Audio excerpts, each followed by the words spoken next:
Bonjour à tous, très chers fans de catch, ici Kozak, et oui, je reviens après 2 semaines ou 3 semaines, je ne sais plus vraiment depuis combien de temps je suis absent. J'ai beaucoup de rattrapage à faire au sein de Catch, qui me reste encore une semaine de show WWE et AEW à rattraper, j'ai vraiment du retard, donc je peux pas vraiment faire de l'actualité Catch, malheureusement, j'en suis incapable, mais j'ai vraiment envie de revenir, et j'ai envie de revenir en force, et c'est pour cela que j'ai envie de parler de mon catcheur préféré de tous les temps. Mon catcheur qui m'a inspiré, un catcheur qui crée la discorde, qui divise les fans, CM Punk, The Best in the World. J'ai envie de parler de CM Punk parce que CM Punk, beaucoup de rumeurs circulent à son sujet, il est clairement prêt à faire son retour au sein de la AEW. On rappelle qu'il est la seule vraie star de la fédération. Il est prêt à faire son retour, il est clairement de nouveau en état de combattre, il n'est plus blessé, c'est sûr et certain. Et pourtant, on ne le voit pas encore. Apparemment, ça discute de son contrat, ça discute de son futur au sein de la compagnie. Beaucoup de rumeurs qui circulent, un show secondaire, etc., etc. Bref, il est temps de reparler de lui. Et j'ai envie de parler de lui en plusieurs parties. Tout d'abord, la première, j'ai envie de revenir très brièvement sur son parcours, sa carrière au sein de la AEW, à quel point il apporte quelque chose à cette compagnie, quel a été le côté game changer d'avoir CM Punk au sein de cette compagnie, et revenir aussi dans cette même vidéo sur tout le scandale CM Punk et l'élite. Et il y a énormément de choses à dire. Quel est mon avis dessus par rapport à ce que je sais de CM Punk, à ce que je sais de l'élite, à ce que j'ai vu de mes propres yeux, à ce que j'ai analysé, à ce que j'ai compris en essayant de me mettre à la place de ces gens-là. Quel est mon avis là-dessus? Et dans une prochaine vidéo, quel est le futur de CM Punk à la l'AEW? Parce que là aussi, il y a encore beaucoup de choses à dire. Mais commençons d'abord par parler de CM Punk, sa carrière résumée à la l'AEW. CM Punk, c'est un mec qui a quitté le ring en 2014 de la WWE. Il a quitté la WWE en 2014 et pendant 7 longues années, les fans ont chanté son nom. Soit parce qu'il leur manquait, soit utilisaient son nom pour montrer leur mécontentement face aux produits qui leur étaient proposés. CM Punk était l'icône d'un rebelle, d'une personne contre l'autorité, qui se battait pour poser du bon contenu, pour changer le business, et les gens avaient compris ce message et utilisé son nom pour montrer le mécontentement. 7 ans à entendre CM Punk dans l'arène sans pour autant que le mec soit prêt ou ait envie de rejoindre le monde catchesque. Un détour à l'UFC, une carrière intéressante de cette compagnie, catastrophique mais intéressante, et je pense que j'en reparlerai. Des détours vers les bandes dessinées, vers les comics, un peu vers le cinéma aussi. Bref, le mec fait sa vie, le mec est une star, le mec gagne beaucoup d'argent à chaque fois qu'il apparaît n'importe où parce que le mec est une star et ramène de la visibilité quoi qu'il fasse. Et enfin, en 2021, les rumeurs circulent sur un potentiel retour de CM Punk à l'AEW. Beaucoup de teasing avec Darby Allin qui mentionne son nom, qui mentionne ses catchphrases, et le mec revient à Chicago dans le deuxième show du nouveau show de la WWE, je vais y arriver. Rampage qui avait fait une ouverture le vendredi avec une audience de 740 000 personnes en moyenne, au second show, deuxième édition, une édition spéciale, le retour potentiel de CM Punk, 1 230 000 audiences juste avec son nom. C'est énorme. Normalement, un second show ne fait jamais quasiment 2 fois plus d'audience que le premier.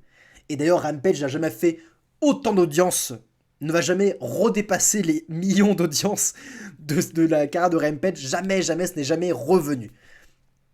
Parce que les fans étaient en manque, les fans avaient hâte de voir CM Punk et les fans ont été émus de le revoir. Moi-même, je l'avoue, avoir été très ému de revoir CM Punk refaire son entrée, de réécouter Cult of Personality pour faire une promo dans un ring de catch. C'était fou.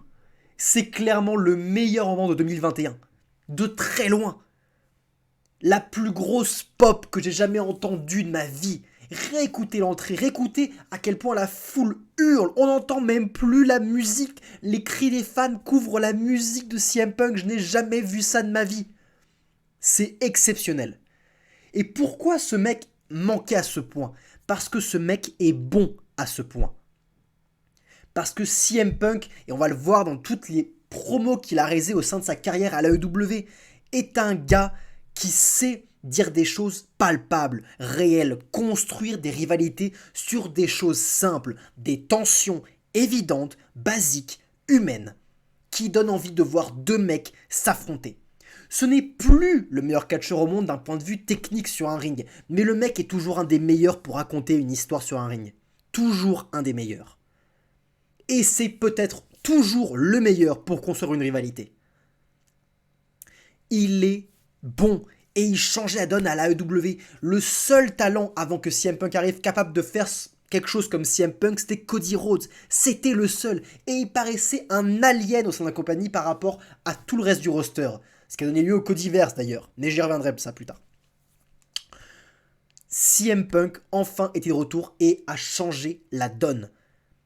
Un match retour contre Darby Allin incroyable où il a su calmer ce jeune homme, calmer sa fougue. Darby est un talent incroyable, mais le voir affronter CM Punk, quelqu'un de beaucoup plus expérimenté, beaucoup plus vieux, beaucoup plus sage, qui a su calmer un peu Darby Allin, a donné un match-up extrêmement bon. Et puis il va sans cesse continuer à faire ça avec Powerhouse Hobbs, avec Daniel Garcia, Matt Sydal, Bobby Fish même. On en reparlera de Bobby Fish aussi, je pense. Mais Bobby Fish, Eddie Kingston, cette rivalité face à Eddie Kingston, c'était exceptionnel. Encore une fois, allez vous retrouver la promo entre CM Punk et Eddie Kingston. Une masterclass, une simple promo de 8 minutes pour donner envie de voir un match, un simple match, une seule promo. Et c'était le match qu'on avait le plus envie de voir du show de Full Gear. On s'en rappelle après toute cette rivalité face à MJF, mais je veux dire, c'est encore à ce jour la meilleure rivalité qu'a proposé la AEW depuis sa création. C'est la meilleure rivalité du show. MJF, CM Punk, on est clairement face à MJF, et j'arrête pas d'en parler d'MJF comme quoi il est extrêmement talentueux parce qu'il s'est inspiré et qu'il a pris conseil auprès des meilleurs, et ça se sait. Le mec était fan de CM Punk. Il l'a avoué, ça a été utilisé pendant la rivalité. CM Punk était fan de Bret Hart. Il le dit sans cesse. Bret Hart était un des meilleurs au monde. CM Punk s'inspire d'un des meilleurs au monde. MJF s'inspire du mec qui s'est inspiré d'un des meilleurs au monde. On a affaire à deux mecs qui savent construire une rivalité. Un parfait babyface, un parfait heel. Une rivalité sur le long terme. Une rivalité sur plusieurs mois, 3 mois pour être exact. 3 mois de rivalité qui ont résulté à des matchs fantastiques, exceptionnels. Cette rivalité, j'arrête pas de me regarder. Je sais pas si vous connaissez la vidéo Better Than You sur YouTube qui retrace un peu la rivalité MJF CM Punk de manière un peu cinématographique. Ça dure une petite heure. Je vous conseille de voir cette vidéo pour vous replonger dans cette rivalité. C'est hyper agréable à revoir. Et suite à ça, ça a été le début de la descente aux enfers avec la rivalité face à Adam Page, ce que ça a entraîné. Puis la rivalité face à Moxley qui a aussi entraîné certaines choses. Et enfin, sa grosse blessure et le Media Scrum.